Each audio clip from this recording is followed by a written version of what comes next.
Barakatah Yahweh, Bahashem Yahushai, Bahashem Racha Kodash.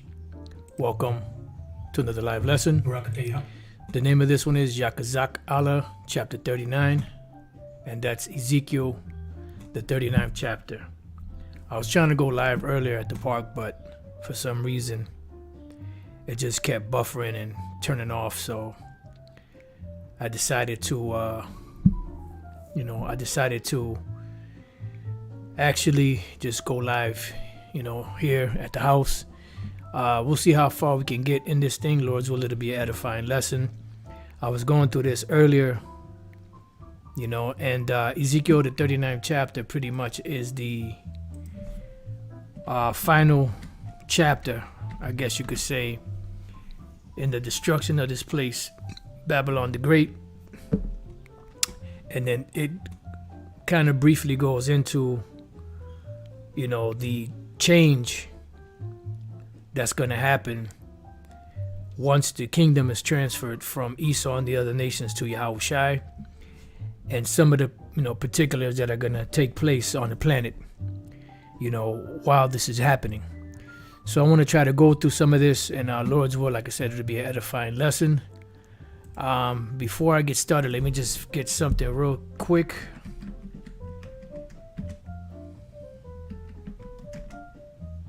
Just bear with me 1 second. I just want to get it since it came to mind. I didn't think about it before, but it's just came back to mind, so I just want to go grab it real quick.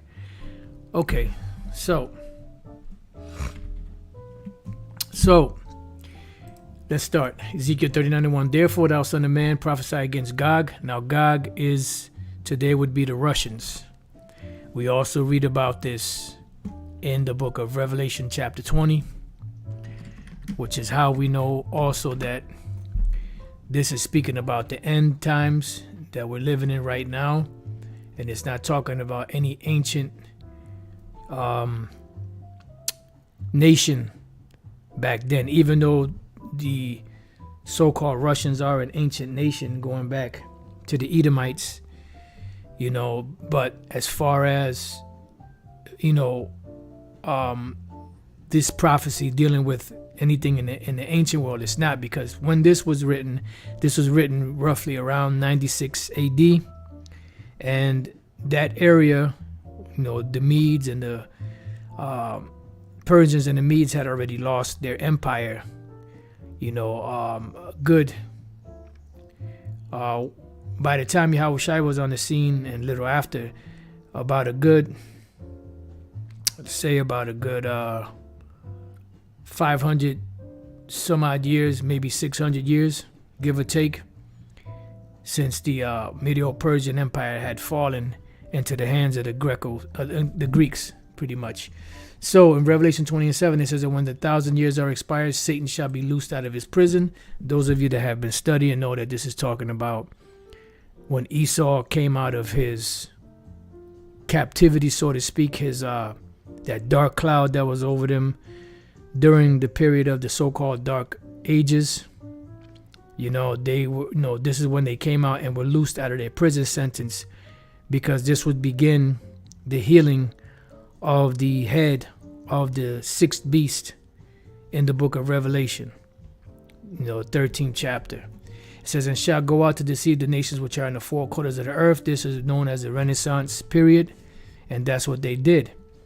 And now we're fast forwarding it now. We're past the Renaissance. We're really still in the Renaissance, but we're past, the deception part, because even though they're still deceiving people, the truth is out and exposing these devils for who they really are.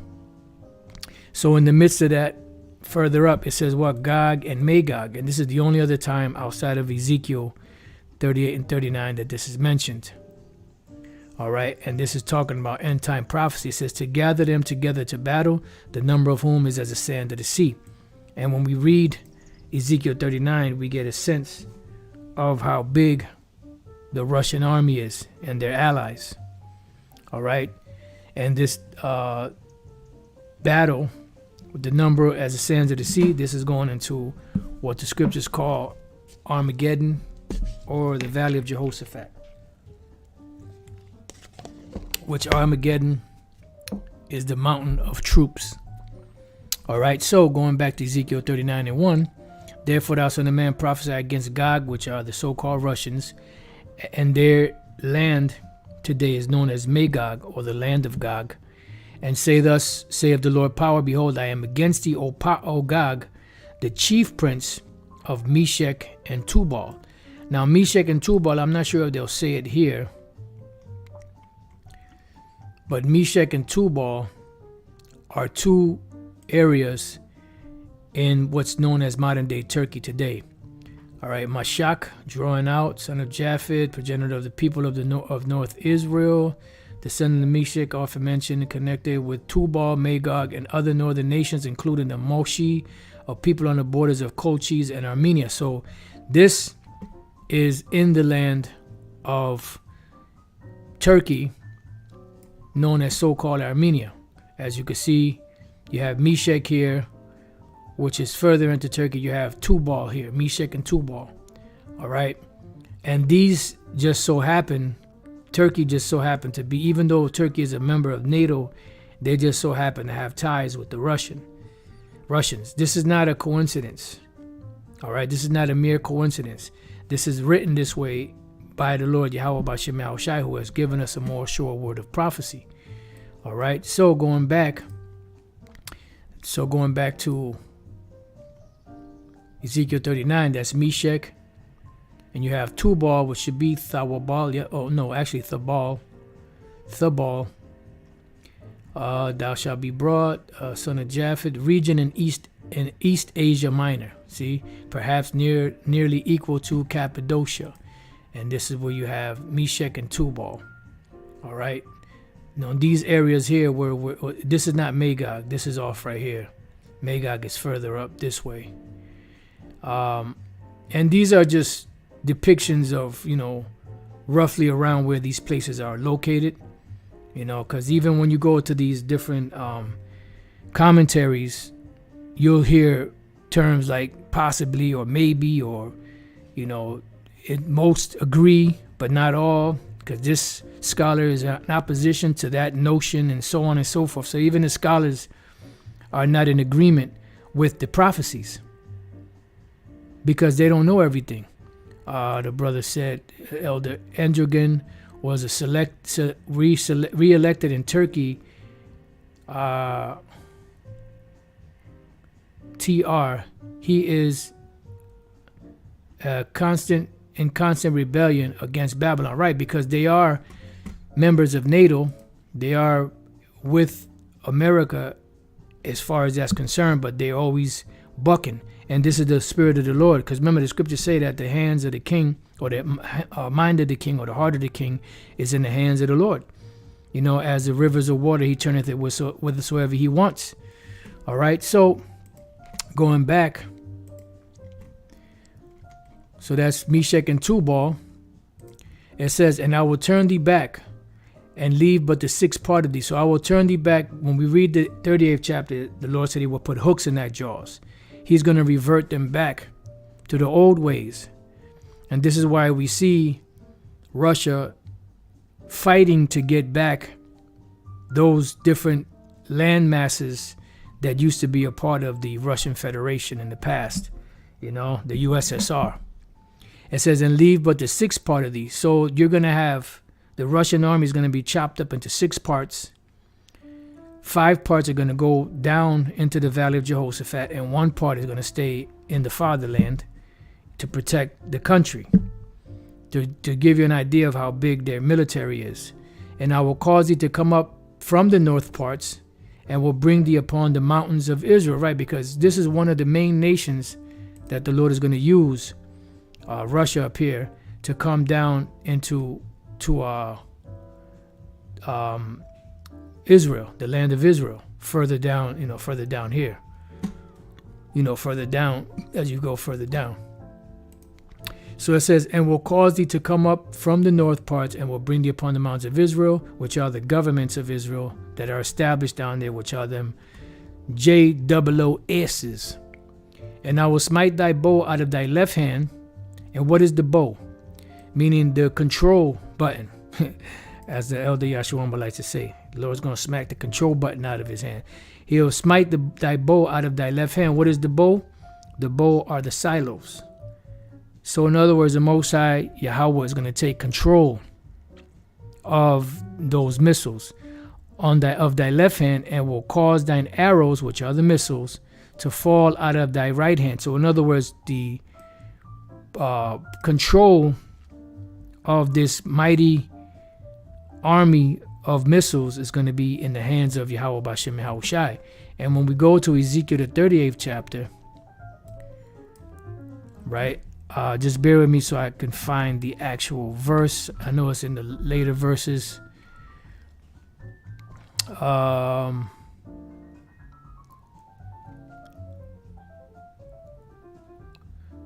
Right, Ezekiel 38:20.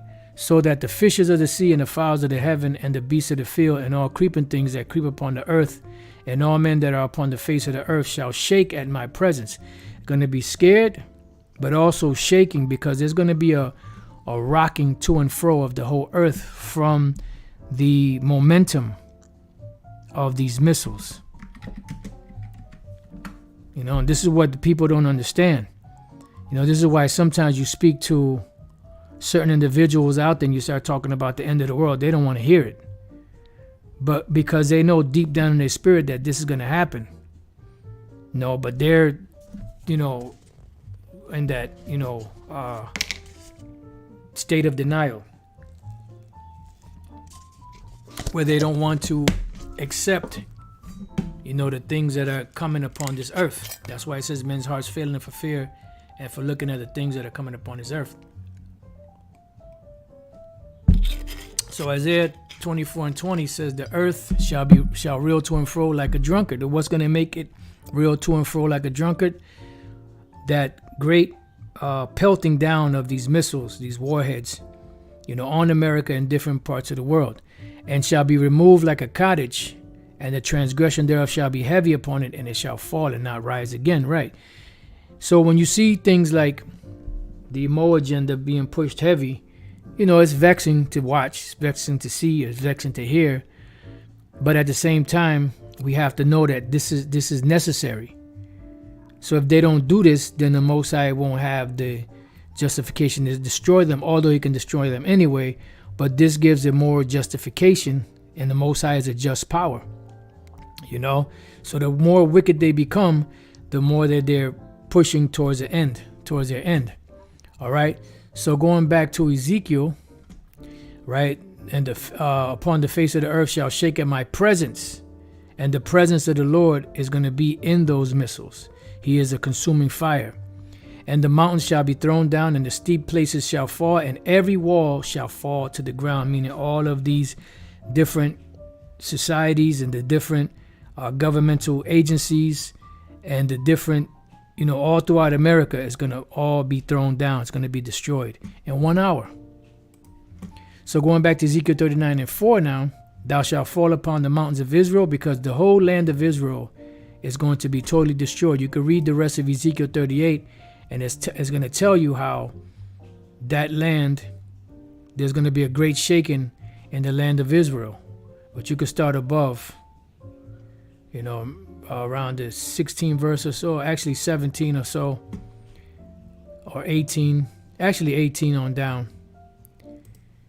All right, and you have so you could know that you have a lot of Israelites that are in the land of Israel. You have those that went back in the 60s that are multiplying. Among the small hats, you have Israelites. Among the Palestinians, you have Israelites that have been scattered. So there's Israelites all throughout that land, that when the Russians come in there, they're going to be coming up against them. It says, Ezekiel 39:4, thou shalt fall upon the mountains of Israel, thou and all thy bands, which is all of your militaries, and the people that is with thee, which is what? Your allies. And you go back to Ezekiel 38, it gives you a list of the allies of Russia. It says,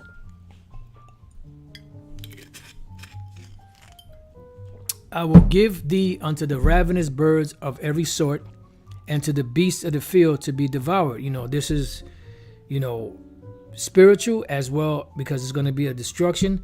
But also, once all of these dead carcasses are out there, you're going to have birds. What do birds do? They eat roadkill. They eat carcasses that are decaying. It says, thou shalt fall upon the open field, for I have spoken it, saith the Lord power. Right, because this is the great judgment of Yahweh B'Shem Yahushua that he's bringing upon this place. And I will send a fire on Magog, because even the so-called Russians are going to get jacked up. Because, you're going to have missiles being shot from everywhere. The majority of them are going to hit America. A good portion are going to hit the land of Israel. And there's going to be some that's going to hit other places. It says, and among them that dwell carelessly in the isles, and they shall know that I am the Lord. So will I make my holy name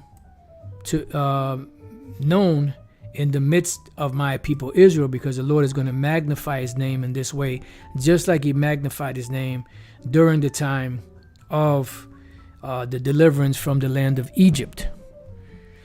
That's when the Most High's name was totally magnified. His name was known, but it wasn't as well known as it was once the destruction of the Egyptian armies and the Pharaoh and the deliverance out of Egypt took place. It says, and I will not let them pollute my holy name anymore. Right, because you're not going to be calling on Jesus and Christ and all Yeshua, all those other names that you call upon, especially the Jesus and the Christ one. And the heathen shall know that I am the Lord, the Holy One in Israel, right? Because they're going to see for sure. There ain't going to be no, like the scriptures speak about these heathens that heard of the deliverance, and they were shook. When they heard of the deliverance of Egypt, they were nervous. They was, oh shit, here we go. And that's why they heard about it. That's why Rahab did what she did, because she heard of the deliverance and she wanted to protect her family, her and her family. But guess what? They were nothing more than servants. That's it. Behold, it is come and it is done, saith the Lord Yahweh B'Shem Yahushua. This is the day whereof I have spoken. Right. So these are the things that are going to be happening in that day. And once the MOTB is fully implemented, all of these things will move forward. And that's what's going to bring the total end. When the MOTB system is fully in place, it has to be fully implemented before the end can come. No ifs, ands, or buts about it. It says, and they that dwell in the cities of Israel shall go forth and shall set on fire and burn the weapons. So when the elect are delivered after the destruction, and they come back down as New Jerusalem, the men of Israel are going to have spiritual powers. And they're going to go around burning any military weapon that is left on the soils of the world. Anywhere in the world except for America. America is going to be totally wiped out. The elements shall melt with fervent heat. But the Israelites, the elect, the men, are going to go around, and any grenades or tanks or helicopters or jet plane, whatever is left of Esau's arsenal, is going to be burnt up by spiritual fire. Both the shields and the bucklers, the bows and the arrows, right? So any silo that's left, because you have silos with regular missiles in it, not nuclear, that's going to be destroyed. And the hand staves and the spears, and they shall burn them with fire 7 years, meaning a complete amount of time. Not exactly 7 years, just a complete amount of time, burning all of these weapons. Because remember, all of these nations now have weapons. The Most High commanded them to take their agricultural tools and make them into weapons of war. So there's going to be some left over after the destruction. And the Lord is going to have his men go around and burn them up, destroy them, so that they shall take no wood out of the field, right? Because it's going to be a nuclear fire. I'm sorry, not a nuclear fire, spiritual fire, like spiritual powers. Neither cut down any out of the forest, for they shall burn the weapons with fire, and they shall spoil those that spoiled them, and rob those that robbed them, saith the Lord Yahweh B'Shem Yahushua. So this is what we got to look forward to, is the total annihilation of these devils. In other words, their power, them going into captivity, and us, Lord's will we be the elect, going around the world with spiritual powers, taking down, destroying these weapons, and setting everything back in order as it's supposed to be. It says, and it shall come to pass in that day that I will give unto Gog a place there of graves in Israel. Right. So even in that land, in those areas there, you're going to have a lot of these Russian soldiers and their allies that are going to be laying around, because that's going to be the very first job of these so-called elites of every nation. Their first job is going to be going around policing the world, you know, especially in those areas where there are dead soldiers. And one group is going to be planting banners, signs. Here goes 10 or 12 or 50, whatever. And another group is going to come with shovels or whatever and dig and put those bodies into those graves. It says, the valley of the passengers on the east of the sea, and it shall stop the noses of the passenger. Why? Because of the funk. It says, and there shall they bury Gog and all his multitude, and they shall call it the valley of Haman Gog, or the multitude of Gog. Haman is multitude, and Gog is the so-called Russians. All right. And 7 months shall the house of Israel be burying of them, that they may cleanse the land. Right. So notice before it says 7 years, here it says 7 months. It's just a complete amount of time. And the Israelites are not going to be burying anything. It's going to be these nations that are going to be heathens, especially beginning with their kings or rulers, that are going to be the ones doing all of the work. Believe it or not, brothers, sisters. Yea, all the people of the land shall bury them, and it shall be to them a renown, the day that I shall be glorified, saith the Lord Yahweh B'Shem Yahushai. And this is why we're going to have a celebration in the kingdom of heaven of this particular day. Let's go to Jeremiah 16:14 real quick. And this is going to serve as a magnification of the Most High's name and of his great glory, of his great power, you know, because the world has been introduced to who Yahweh and Yahushai are, but they're not acknowledging. But in that day, they will acknowledge. Jeremiah 16:14, therefore, behold, the days come, saith the Lord, that it shall no more be said, the Lord liveth, that brought up the children of Israel out of the land of Egypt. And that's still celebrated to this very day. This is why we still keep the Passover. It says, but the Lord liveth, but the day's coming, but the Lord liveth, that brought up the children of Israel from the what? The land of the north. What land is that? America. This is the main delivery that's going to take place. It says, and from all the lands where they had driven them, because the elect that are scattered throughout the four corners of the earth will be gathered also. You know, Yahushua is going to send the angels, and they're going to be gathering the elect from the four corners of the earth. And I will bring them again into their land that I gave unto their fathers. And it's going to be a celebration. This is going to be a day, a high holy day in the kingdom of heaven, whatever day it falls on. Now the Lord may make it a week's, a week long celebration, or maybe just one day. It depends on what the Lord wants to do, but it's going to be celebrating the deliverance, or the second Passover, for lack of better words. So going back to Ezekiel 39, now the 14th verse, and they shall sever out men of continual employment, because these individuals are going to be continually employed. They're not going to have any days off except for on the Sabbath day. They're going to work. There's not going to be no unemployment lines, soup kitchens, and none of that. They're going to work. Check this out. This is NIV. People will be continually employed in cleansing the land. ESV, they will set apart men to travel through the land regularly and bury those travelers remaining on the face of the land. They will appoint men on a full-time basis to pass through the land and bury the invaders. So you pretty much get the point. So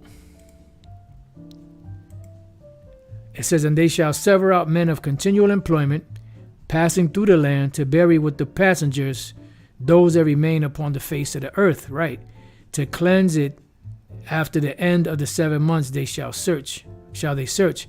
So pretty much, you're going to have actual Edomites and Moabites, and Ammonites, some of them are going to be the rulers, either going around looking for the bodies, or after the bodies are found, taking up shovels and pickaxes and all that and digging into the earth to bury these bodies.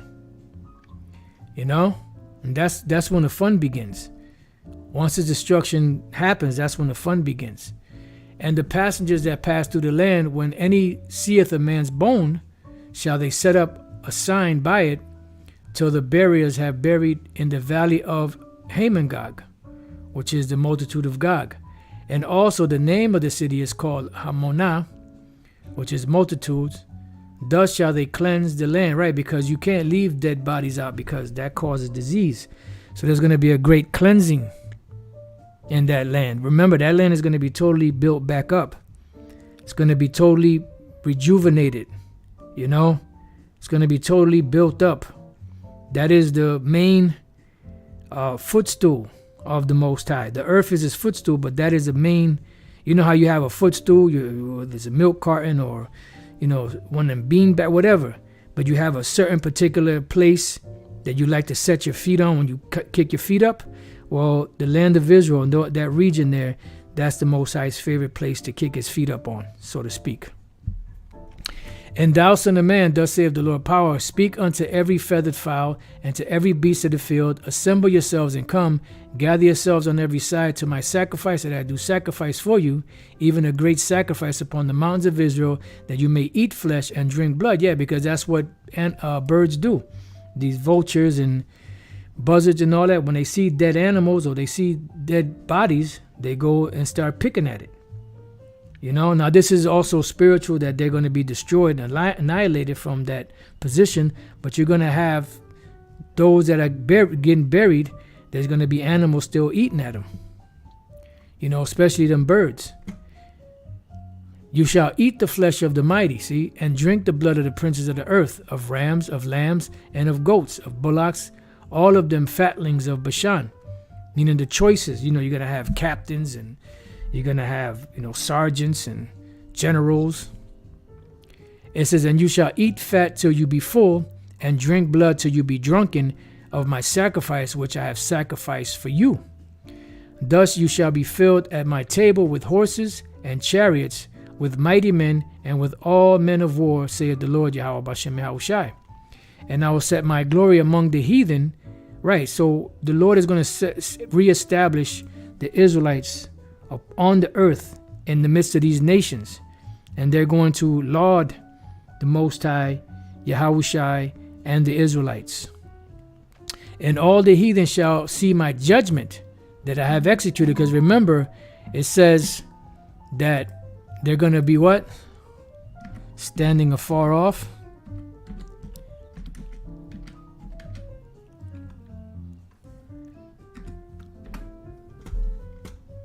Excuse me. Revelation 18:10. A matter of fact. 9. And the kings of the earth who have committed fornication and lived deliciously with her shall bewail her and lament for her when they shall see the smoke of her burning. Yeah. And that's what they're going to be doing, because they're going to be in their bunkers. They're going to be hiding. They're going to be in places that are not going to be touched by these missiles. Standing afar off for fear of her torment, saying, Alas, alas, the great city Babylon, that mighty city, for in 1 hour is thy judgment come. Right. And that's what they're going to see through the satellites.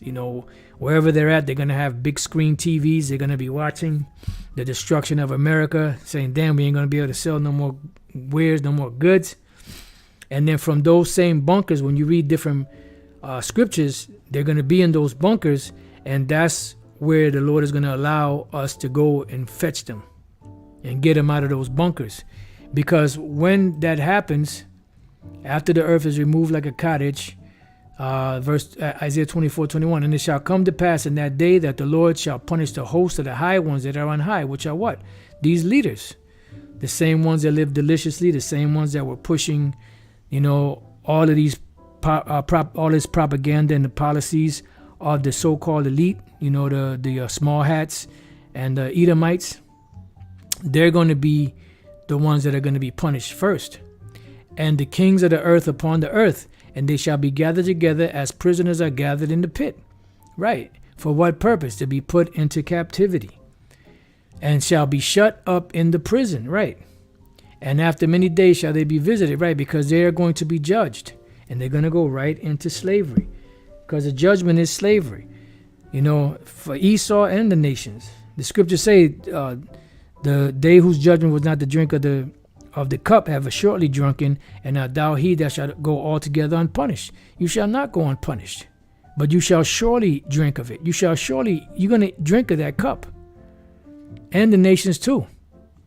And then when we go to Psalms, and this is why it says, here is the patience of the saints. And this is what the saints are waiting for this devil to fall, and the Lord to set up and establish his people.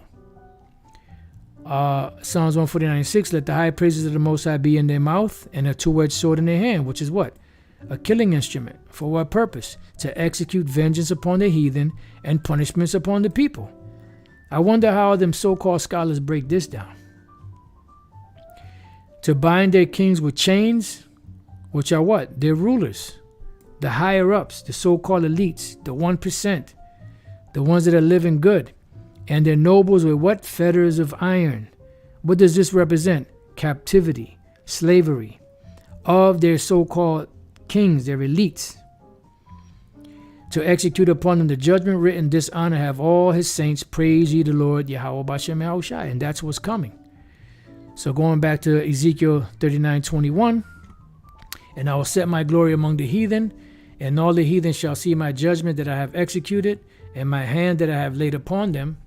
So the house of Israel shall know that I am the Lord, their power from that day and forward. Right? There's not going to be any more guessing. There's not going to be any more division on,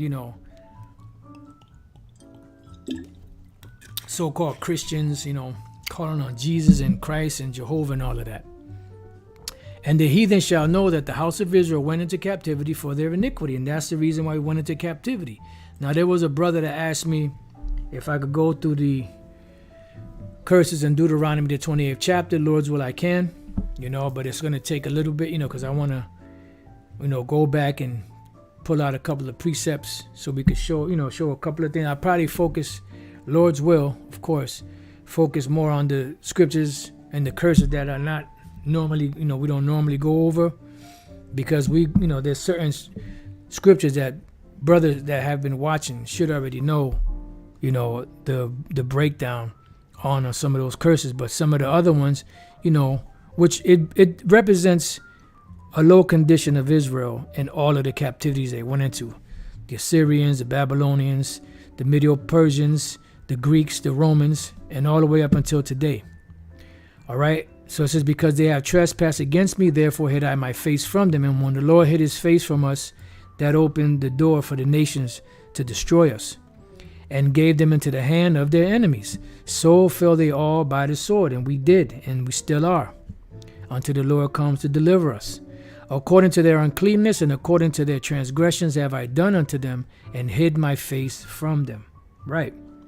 It says, therefore, thus saith the Lord power, now will I bring again the captivity of Jacob. And the Lord is doing that right now, first and foremost, through the knowledge.